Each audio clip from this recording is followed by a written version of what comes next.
India आणि ऑस्ट्रेलियाची तिसरी टेस्ट मॅच सुरू झाली। या टेस्टचा पहिला दिवस तर पावसामुळे वाया गेला, मात्र दुसऱ्या दिवशी ग्राउंडवर अक्षरशः कहर झाला।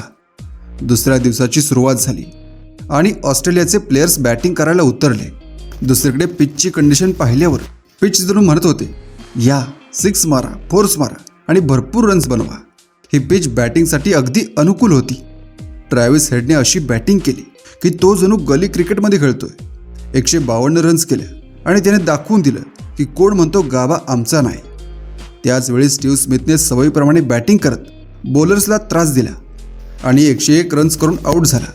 आता जर भारतीय बॉलर्सबद्दल बोलायचं झालं तर बुमराह हा एकमेव योद्धा ठरला। बाबाने 5 विकेट्स घेऊन कंगारूंना थोडासा त्रास देण्याचा प्रयत्न केला। बाकी बॉलर्सची अवस्था अशी होती की ते बॉल फेकत होते पण बॅट्समन ऐकत नव्हते। सिराजने 1 विकेट घेतली आणि रेड्डीने 1 विकेट घेतली, पण बाकीच्या बॉलर्ससाठी पुढच्या बॅटर्सने असा किल्ला निर्माण केला होता की तो मोडणे त्यांच्या हातात नव्हते। बुमराहने स्वतः Usman Khawaja, Steve Smith, Travis Head यांसारख्या मोठ्या नावांना पवेलियनमध्ये पाठवले। दुसऱ्या दिवसाचा दुसरा सेशन सुरू झाला आणि इंडियन टीमच्या बॉलर्सची अवस्था उन्हाळ्यात कूलर बंद पडल्यासारखी झाली। तर तिसऱ्या सेशनमध्ये भारतीय टीमने सुटकेचा निश्वास सोडला। ऑस्ट्रेलियाने 4 विकेट्स गमावल्या आणि आता भारतीय बॉलर्सला वाटले की आता काहीतरी होऊ शकते। पण भाऊ, तोपर्यंत ऑस्ट्रेलियाच्या रन्स 400च्या पुढे गेल्या होत्या। ॲलेक्स कॅरी आणि मिचेल स्टार्क क्रीजवर होते। कॅरी 40 रन करून नाबाद होता आणि स्टार्कसुद्धा चांगल्या अवस्थेत होता। आता दुसऱ्या इनिंगमध्ये इंडियन बॅटर्स काय करतील हा खरा प्रश्न आहे।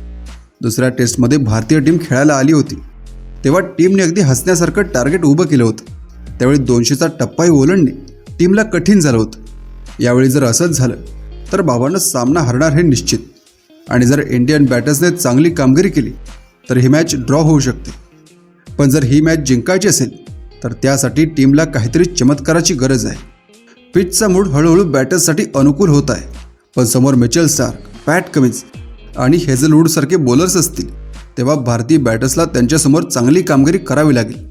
सध्या कॅप्टन रोहित शर्माची अवस्था अशी झाली आहे की असं वाटतंय तो अभ्यास न करताच परीक्षेला बसला आहे। खरं तर आपल्याला प्रत्येक बॉलर्सकडून चांगली अपेक्षा आहे की ते चांगली कामगिरी करतील, पण बॉलर्स सध्या मूडमध्ये नाहीत। या मॅचचा निकाल काय लागतोय ते तिसऱ्या दिवसाच्या खेळावर अवलंबून असेल।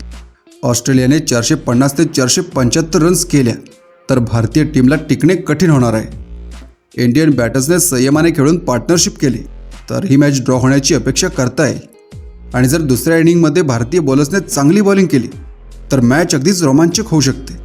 आता या प्रेशरखाली भारतीय टीम कशी कामगिरी करते हे पाहायला मजा येईल।